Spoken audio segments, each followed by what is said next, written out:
South Londoner Jamel Jones was just 23 years old, but already a feared drug dealer. He was known as Lucky, but in April 2013, his luck ran out.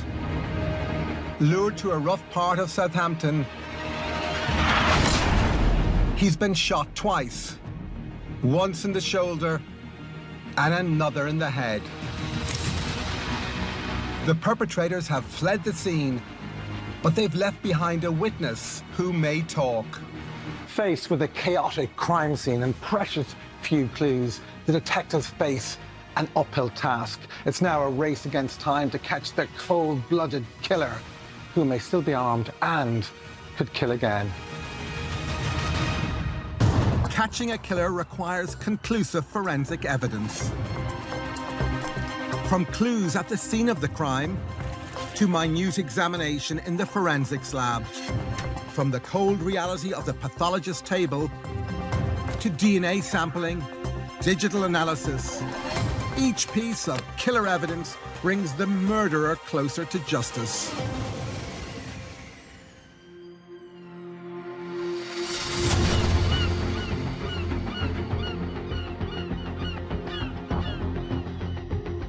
th of April 2013, a warm spring day in Southampton.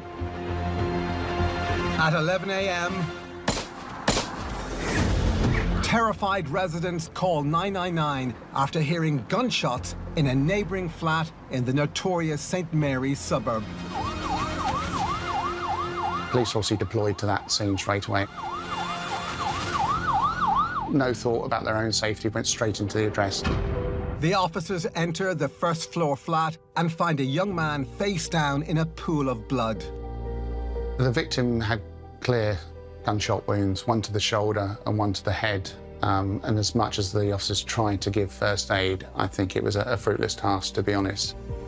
Paramedics rush the victim to A&E in the futile hope he can be revived.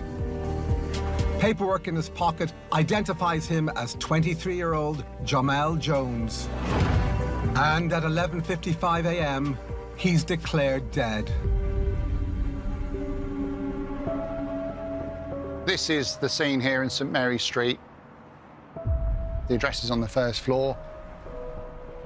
St Mary Street is quite well known to the police in Southampton. It's an area where we've had lots of troubles in the past with violence, drug dealing. At the flat, police arrest the couple who live there, plus a woman and 2 further men. We had no information to say whether they were involved or not.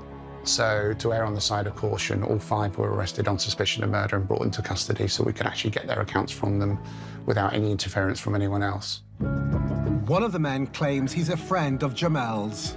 And he said that he had met Jamal Jones that morning, and Jamal seemed a bit agitated, and he was on his way to the flat to meet up with someone.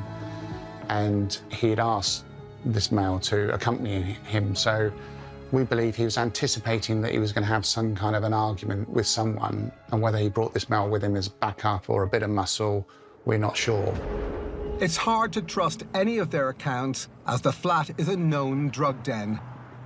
And so the sort of people that will be frequenting that area are bound to be people with criminal records.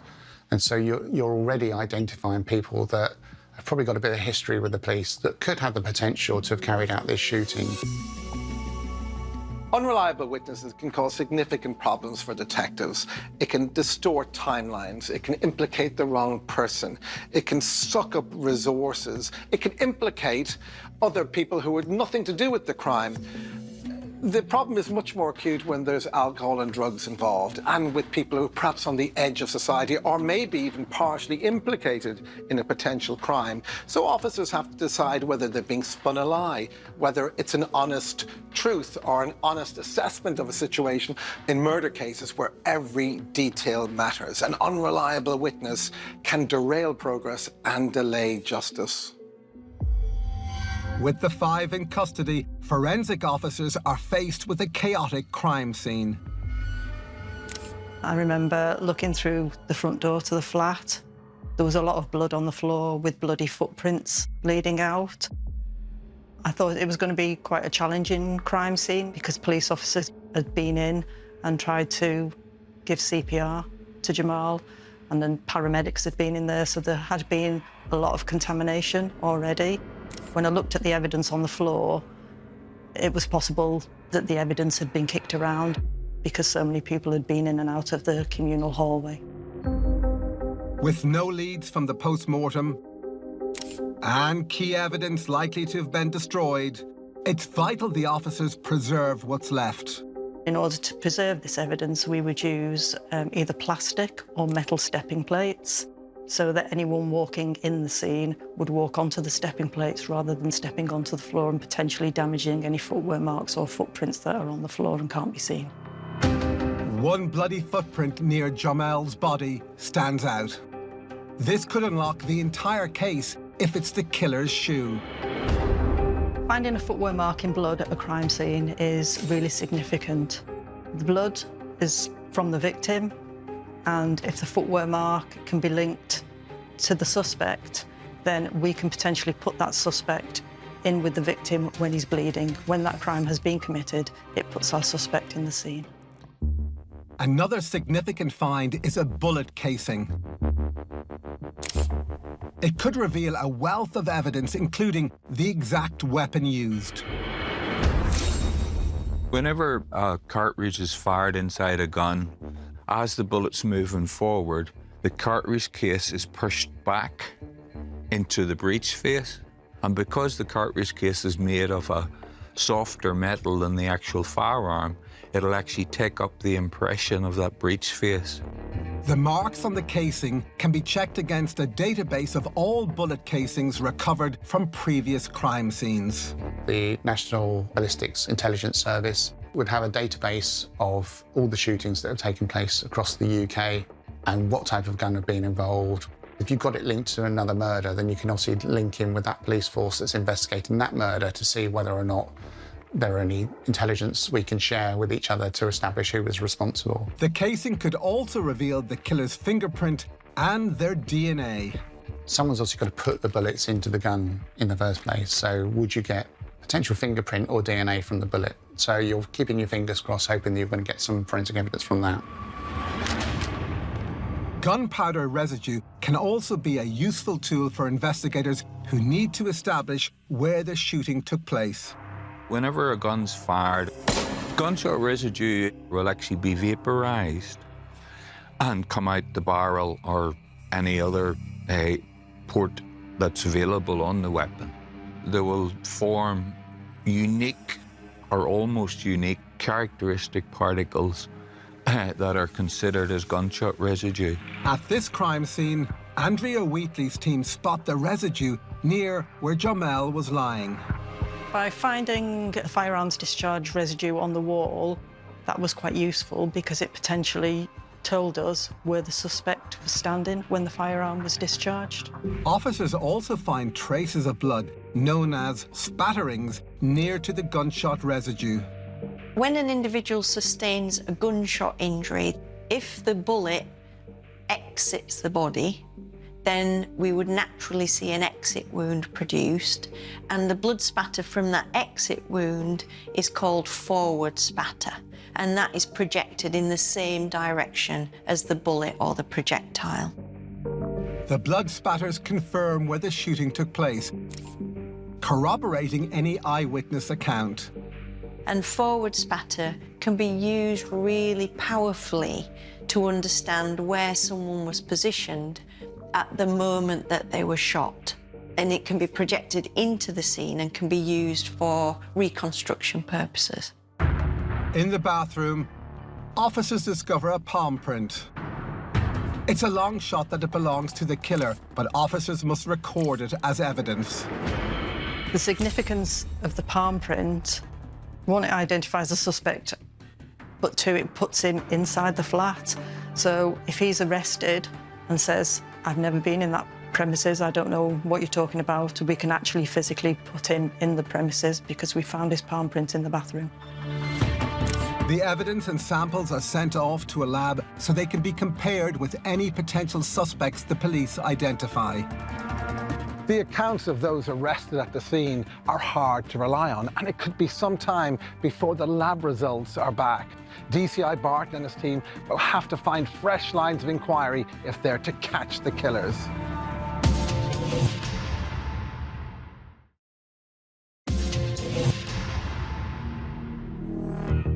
Forensic officers are dealing with a chaotic crime scene after the shooting of 23-year-old Jamel Jones. They find a bloody footprint that could be a match with the murderer's shoe. A bullet casing might reveal the murder weapon and perhaps contain the killer's DNA. A palm print in the bathroom is recovered in the hope it's been made by the perpetrator. In the absence of any forensic results, the police still have no direct leads pointing to the killer or killers of Jamal Jones. Was it a random attack, or did Jamal know his killers? The police now must look into his background in the hope of establishing a motive. He was from London originally, in Brixton, and he'd been in Southampton for a number of months. He had some history with the police. He certainly wasn't an angel, if you like. You know, he'd had a run-in with the police on a number of occasions, and we know he'd used violence in the past.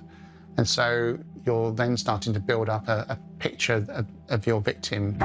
Given Jamel's background, Barton thinks it plausible he was heading to a confrontation at the flat that day, and that the arrested man claiming to be Jamel's friend is telling the truth.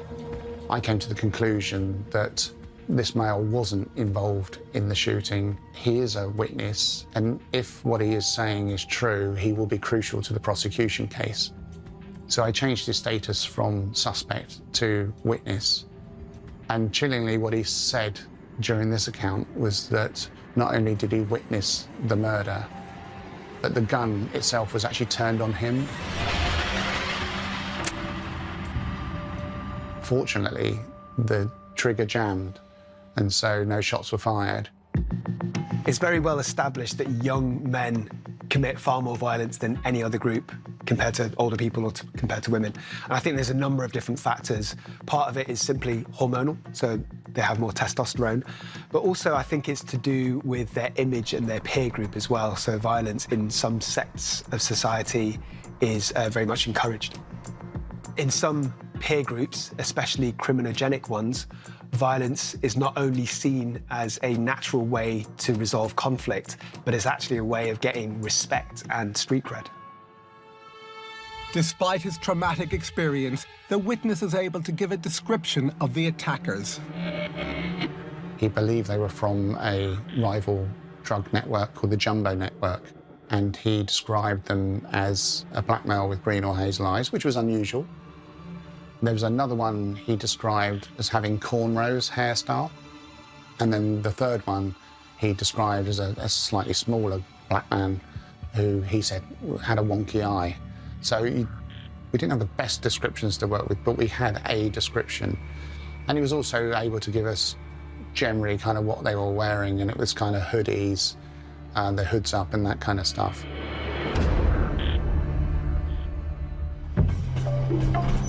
The Jumbo Network were running what's known as a county line drugs business. The organised crime groups seek out new markets when their own markets have been saturated. So they go out to coastal communities, rural areas, and hence county lines, and they create a new market. Often they come up cheek by jowl to other traditional drug dealers in those locations, but usually they come with such a force of power, cash, momentum, and sheer threat of violence that they overwhelm the local drug dealers and push them out. These county lines often are controlled by a small number of phone lines, mobile phone lines, and these phones are sold for thousands and thousands of pounds, £50,000 and £100,000 in some instances, because they command a drug trade worth over a year or two millions. The other 4 occupants of the flat are now on police bail, but nothing they've said contradicts the witness account. They indicated that some guys had come in, that they hadn't met them before. They believed they were drug dealers and that they were trying to get Jamal Jones to their address, and they didn't know why. Barton begins to suspect this is a drugs-related turf war and that Jamel was shot by a rival gang. I'm starting to think now, well, this is a drugs network. They're operating in Southampton. You've got Jamal Jones also operating in Southampton under the name Lucky. They both clash at an address which is used by drug users. And that is my focus then, that this is probably a drug-related killing. It's now vitally important to find the 3 men from the Jumbo drug gang who may still be armed. The witness descriptions, cornrows, hazel eyes and a wonky eye, is passed to the CCTV team who have begun to trawl through hours of footage. Somebody will be designated solely to gather CCTV evidence. Local authorities have CCTV cameras in the high street, and there are already protocols and arrangements with all the local authorities in the United Kingdom. And it's just a question of somebody going and getting that footage. The more you can gather, the better able you are to potentially look at suspect and victims' movements. Officers are also looking for the murder weapon. It's quite common in an urban environment like that we would lift all the drains up to make sure that the gun hasn't been deposited down there. We would have had control of all the bins. Just hours after receiving the description of the killers from the key witness, the CCTV team get a hit. Sure enough, we found 3 men who were wearing tracksuits with hoodies up, which was unusual in itself because, let's say, it was quite a warm day. And that gave us a starting point to then start working on who are these 3 guys, where have they come from, and can we put them either in the flat or coming away from the flat. For now, the CCTV image is all the team has to go on.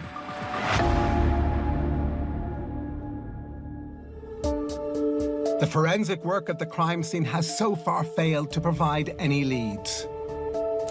It turns out the footprint in the blood was made by a paramedic. Quite often I get excited when I see a footprint thinking, brilliant, you know, we're actually going to be able to link this shoe to the person responsible. And then a few days later, you identify that it's either a police officer or it's a paramedic's footprint that has accidentally stood in it, you know. And I say it's not a criticism because it's chaotic when you'll get there and you're trying to do the right thing. You're trying to save someone's life and you're trying to secure evidence and identify who's responsible. The bullet casing also fails to provide any leads. The bullet was submitted to see what type of gun had fired it and whether it matched to any other crimes. Unfortunately, there were no matches, so this gun had not been used in any other crimes. The investigation appears to be stalling. But the next morning, a uniformed officer who patrols the area remembers something that might be relevant. One of the officers spoke up and said, look, I don't know if this is important, but I was in the area 2 days before the murder, and I noticed a drug deal going down in an alleyway, and I gave chase, and the guy, you know, threw some drugs on the floor. I managed to grab that, grabbed him, arrested him, and he had on him a phone. And some information had come out that he was from a network called the Jumbo Network. The man in question is 21-year-old Isaac Boateng. Police bailed him the day before Jamel's murder. And we got his photo up because he'd had his photo taken in custody.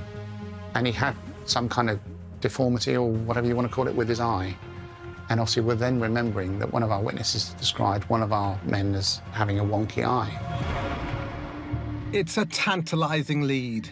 If Boateng is the one described as wonky eye, it means his phone, which was confiscated after his arrest, could be a valuable source of information.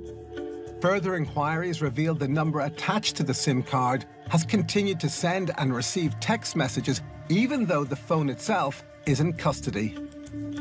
We then work out that actually somebody has clearly purchased a copy SIM card for that phone. SIM copying is simply the process of copying the SIM card and placing it in another phone when the original phone is now taken into custody. It's a very simple process. You ring up your provider, I've lost my phone, can I have a replacement SIM? And off you go. Detectives believe another member of the Jumbo gang must have bought the duplicate SIM card so they could continue to sell drugs after Boateng's phone was confiscated. This is a valuable resource. This is bringing in tens of thousands of pounds worth of drug trade every month. What do? Do I take the risk and copy the SIM and continue to make more money along that phone, or do I abandon it and just try and develop a new number? Their greed prevented them from ditching this incredibly lucrative phone number. They simply copied the SIM and carried on as before. When the police discovered that the phone was still active, they were delighted. You know, it was a key breakthrough in the case. It allowed them to leverage intelligence to try and get information about the true owners of the phone line. So go to these stores, see if you can identify who bought it, you know, what method of payment. If they've used a credit card, then that gives us a name. So that's a fantastic line of inquiry to follow. But it turned out it was a cash purchase. So they managed to get the CCTV for the store and spent a number of hours looking through that to see when that purchase was made.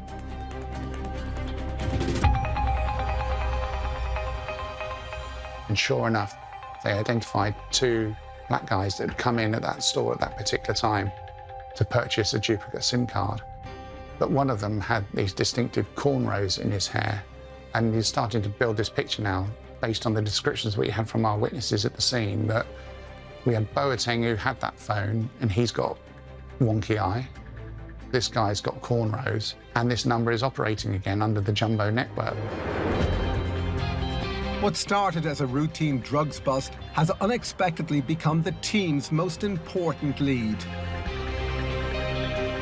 Digital experts can now track the Jumbo phone's movements by a process known as cell-site triangulation. Your telephone sends out a signal.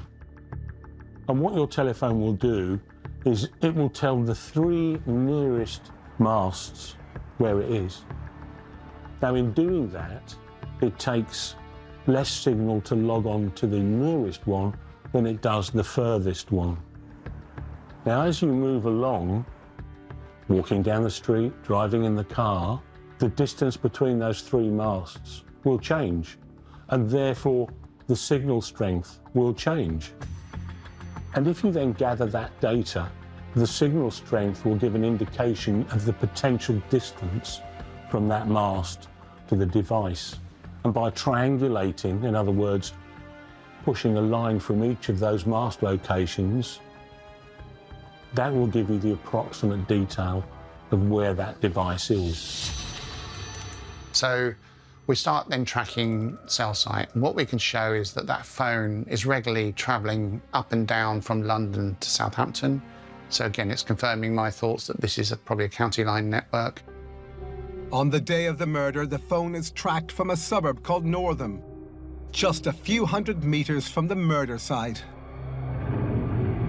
We were able to then focus the CCTV team in that area to see if there's any imagery that might give us a facial shot of these individuals so we can identify them. And sure enough, we started to get some breakthroughs with imagery. You've got an image of one of them poking their head into the bookmakers and just having a look around and leaving. And that was quite a clear image, so that was a real breakthrough. We then get an image of three men all wearing tracksuits and hoodies, walking from Old Northam Road towards St Mary Street prior to the murder. I think it was about 11:15 that morning. And again, it matched the description and clothing of what we'd been given. The evidence is stacking up against the Jumbo drug gang. It looks increasingly likely that they murdered Jamal Jones, but detectives still don't know who the other two are or where they're hiding out.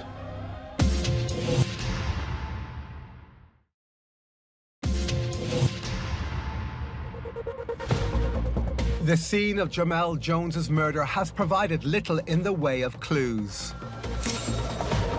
A bloody footprint was made by a paramedic. A bullet casing carried no DNA. And a palm print is yet to be identified. Police are relying on a key witness, whose description has led them to CCTV images of three men, believed to be part of the Jumbo Drugs gang heading to and from the murder scene. DCI Barton and his team are slowly piecing together the movements of the Jumbo drug gang shortly before Jamal's murder. But they have no idea where they fled to. Now they must go door to door in the hope of discovering their hideout. We carried out some house to house in the area, trying to gather as much intelligence as we possibly could.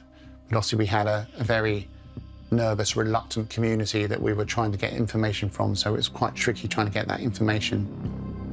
Good, honest people may not want to cooperate with police because they may live in fear of their lives. So rather than support a police investigation, they'd rather say nothing.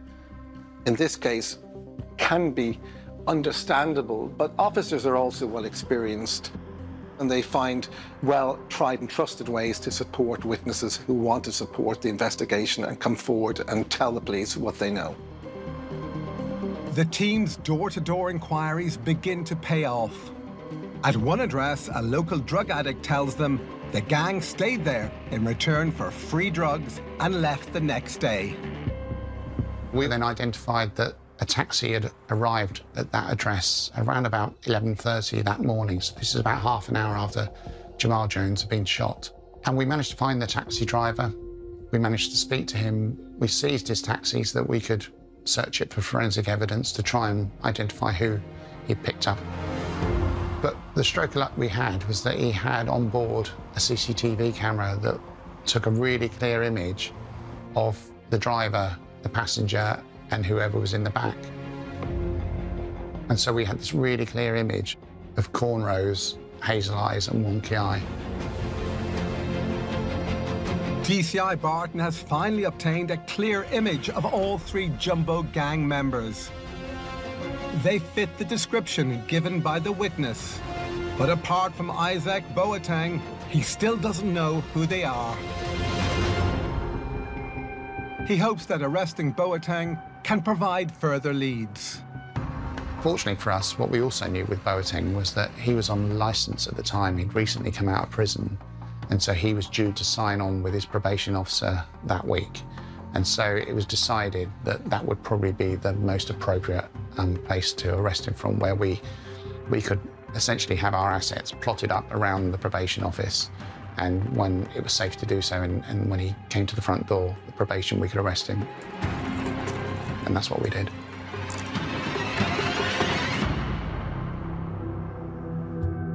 With Boateng in custody again, detectives can delve further into his background in youth prison. We started looking at who was his cellmate, and sure enough, they had an association of a guy called Pierre Lewis, who was quite close to Boateng when they were both in the Young Offenders Institute. The Met supply a custody photo of a Pierre Lewis, who was convicted of stabbing someone when he was just 16. And first thing that strikes me when I see a photograph of Pierre Lewis, he's got these very distinctive green or hazel eyes, which is unusual. And I'm thinking, yeah, bingo, you know, this must be green eyes that we're looking for. Convinced Hazel Eyes is Boateng's former cellmate, Pierre Lewis, it's tempting to arrest him immediately. Instead, aided by cell site analysis, Barton decides to put him under surveillance. At this point, I didn't know who Cornrows was, and there was no intelligence to suggest who Cornrows was. Placing someone under surveillance is a high-risk strategy. In the first instance, it's resource-intensive, it's manpower-intensive. In this instance, Lewis may lead detectives to a key co-conspirator and indeed other co-conspirators. So it's a very delicate balancing act for detectives. If Lewis is spooked, he could flee, and that could be the last you'd ever see of him. Officers have to be very, very careful, and they have to be forensically professional in everything they do in tracking this man's movements.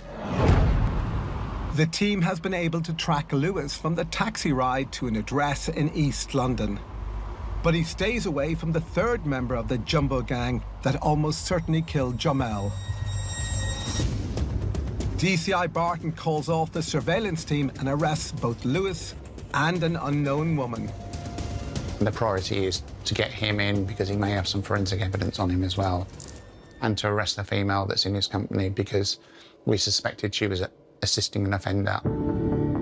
They established the woman as 35-year-old Rachel Keenahan, a criminology lecturer who met Lewis while mentoring him as part of a youth rehabilitation scheme. We believed it was a sexual relationship between the two of them, that she had fallen for him, but we didn't know what other involvement she may have had in the murder of Jamal Jones. Keenahan refuses to answer any questions. Instead, she provides a statement denying any knowledge of the murder. By issuing a complete denial of involvement in a murder, it shifts the burden of responsibility onto the prosecutors. They must prove intent.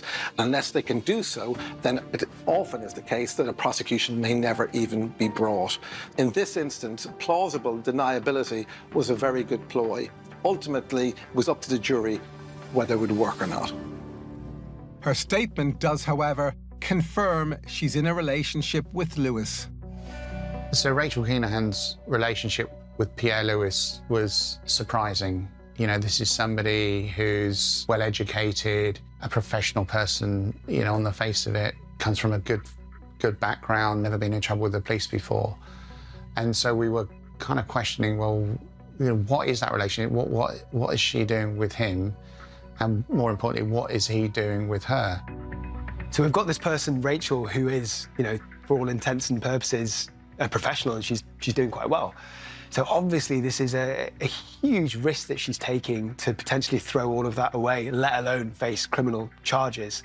So something must have drawn her into joining this criminal enterprise. In my view, it could be that she's literally just enamored by the excitement of the criminal lifestyle. It could be that she genuinely thinks that there's a lucrative opportunity to make money in the future by joining this gang, or it could be that there's some sort of way that she was drawn into a romantic relationship with one of the perpetrators, Pierre Lewis. The team established Keenahan owns a car. If she's been using it to drive to Southampton, it will show up on a dedicated camera network that reads number plates.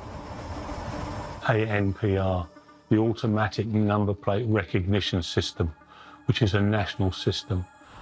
And as every single car passes, it records the number of the car. And it will tell you the time and the date and a photograph of it. Sometimes it's the back plate, sometimes it's the front plate. If it's the front plate, you may get an image of the person in the car. Is it of any evidential value? It all depends on how good that footage is. Keenahan's car is spotted a number of times driving between London and Southampton. We start looking at that, thinking, well, is she driving them? Does the ANPR imagery show who was in the driving seat, who was in the passenger seat? And sure enough, on a number of occasions, we had Rachel driving the vehicle with Pierre Lewis and others unknown in the vehicle. And so by now, you're starting to build up a picture, thinking, well, she's not just an innocent party here who knows nothing about what's going on. She's facilitating certainly their drug dealing network. Now, whether she knows about the murder or not, we don't know at this particular stage, and there's no image of her in St Mary's at that time, but it certainly is raising some red flags for me. At Keenahan's flat, officers seize her laptop and are able to explore her recent web browsing history. We found that somebody had been using her computer to search for hire cars, and there'd been some financial transactions taking place where she had paid for cars to be hired. This fits with the county lines model where people aren't using their own vehicles because obviously they can be traced. Rachel had actually given her name and hired a car on a number of occasions, but the mileage and the tracker was showing that the vehicle was travelling to Southampton, and on some occasions the ANPR imagery showed that actually it was Pierre Lewis that was driving that vehicle at the time. And I think on a couple of occasions speed cameras had gone through and she had taken the rap for the speed camera when in fact she wasn't driving. And at some stage her own car had been impounded because it had racked up some fines from speed cameras and things like that, and it had been taken from her. The evidence from the ANPR cameras and Keenahan's laptop strongly suggests she knew about Lewis's involvement in the Jumbo County Lines gang. But how much did she know about the murder, either before or after it happened? We then came across a really interesting search page on her computer, and it was something along the lines of how to dispose of a gun. Now, bear in mind, we're dealing with a shooting and where we haven't recovered the gun. You know, the alarm bells are going off for me saying, well, this is somebody who now knows about this shooting. And not only that, is actually helping these people try and get away with it by disposing of evidence. DCI Barton and his team believe there's enough evidence to charge Kinahan for her part in the Jumbo network and for assisting an offender. And with Lewis in custody, they can now process him for any matches at the crime scene. We also take his DNA and his fingerprints, and they would then be compared with crime scene marks as well. And what we established was that in the toilet was a palm print that up until that point we hadn't identified who it belonged to. But by having the palm prints of Pierre Lewis, because he was now in custody, we're able to compare that with the palm print in the toilet, and it was an exact match. Two members of the Jumbo gang, the rival county lines operation that police believe murdered Jamal Jones, are now in custody. They've also charged Lewis's girlfriend. But the man with the braided hair is on the run and may still be in possession of a lethal weapon.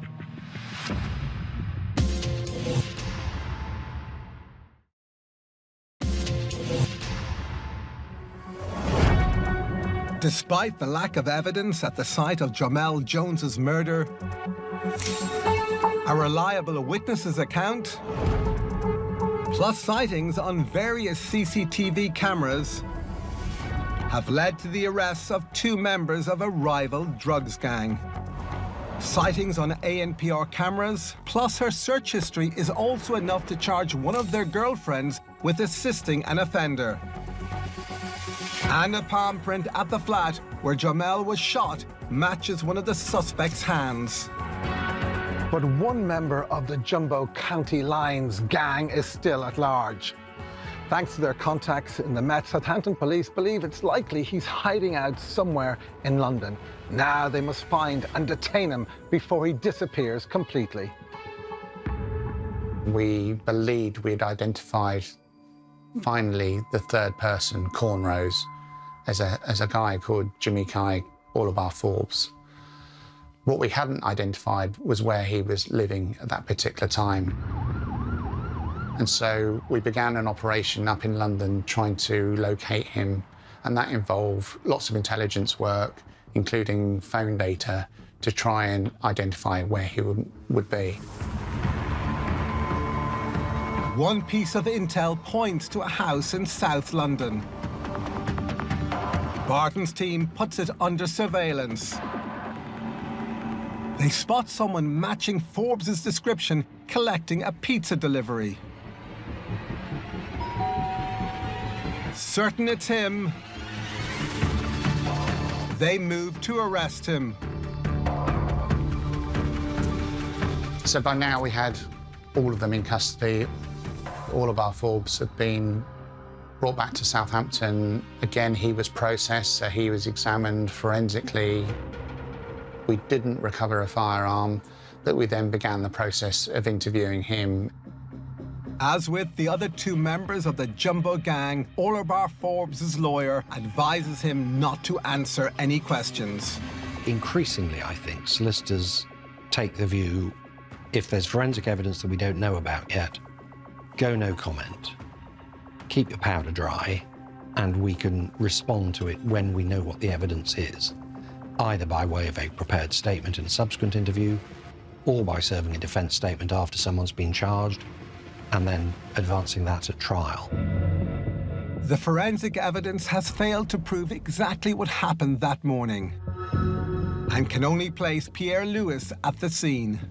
At the end of the investigation, although we had recovered numerous footwear marks, had firearms discharge residue, lots of DNA potential in cigarette ends, we really only had the palm print in the bathroom, which put one of the offenders inside the premises.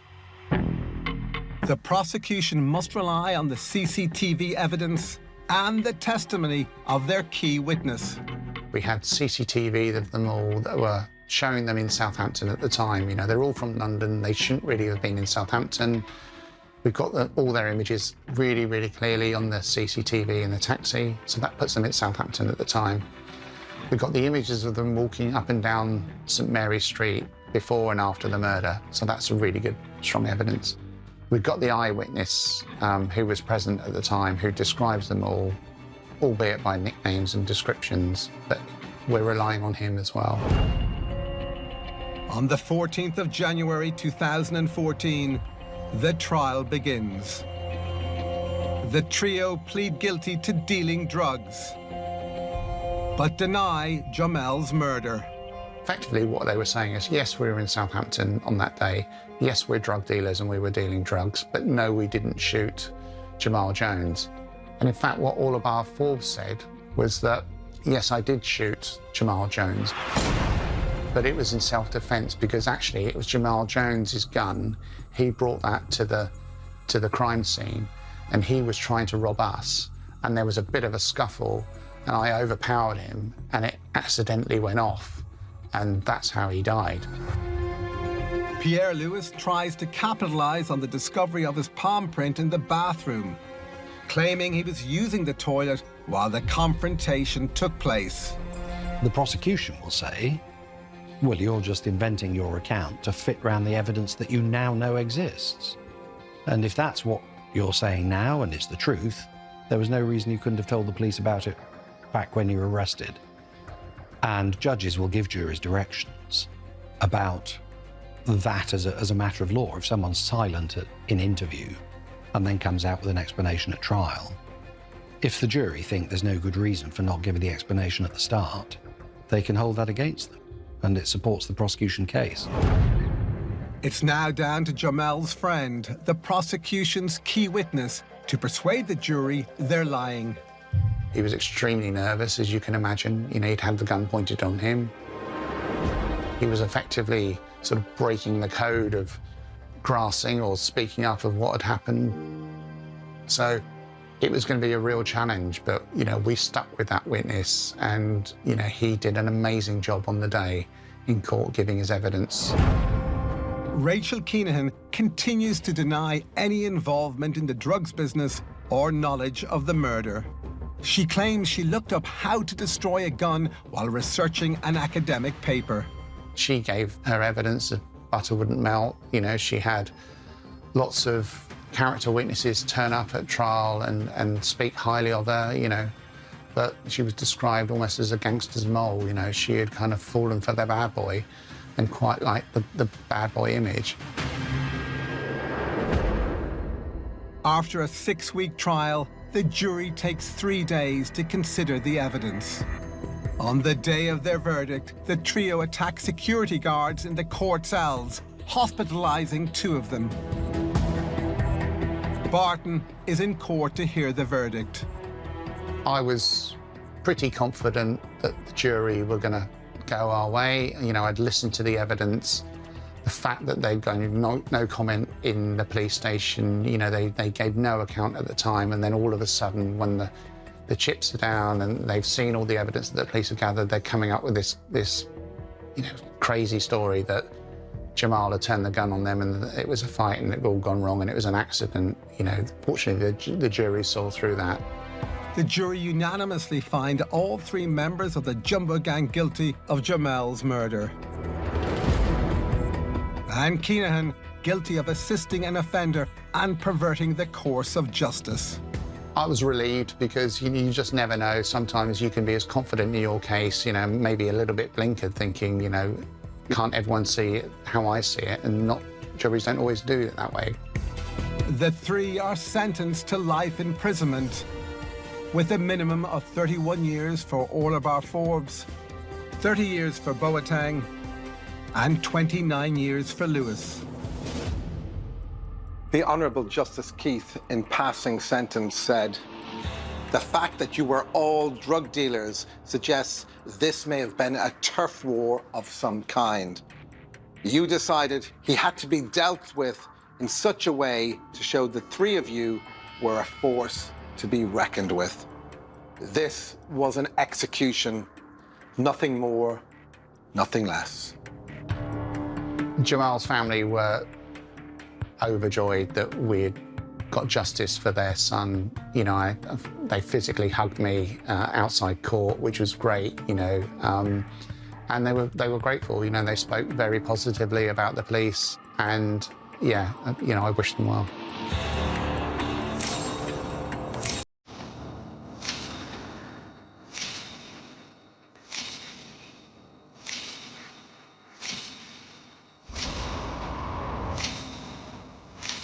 A feud between rival drug gangs resulted in the senseless murder of a 23-year-old man. Had the gun not jammed, detectives would have had to do without the valuable eyewitness account of what happened. That testimony, plus dedicated police work, helped track down the killers and their accomplice. And now they're likely to spend the rest of their lives in jail.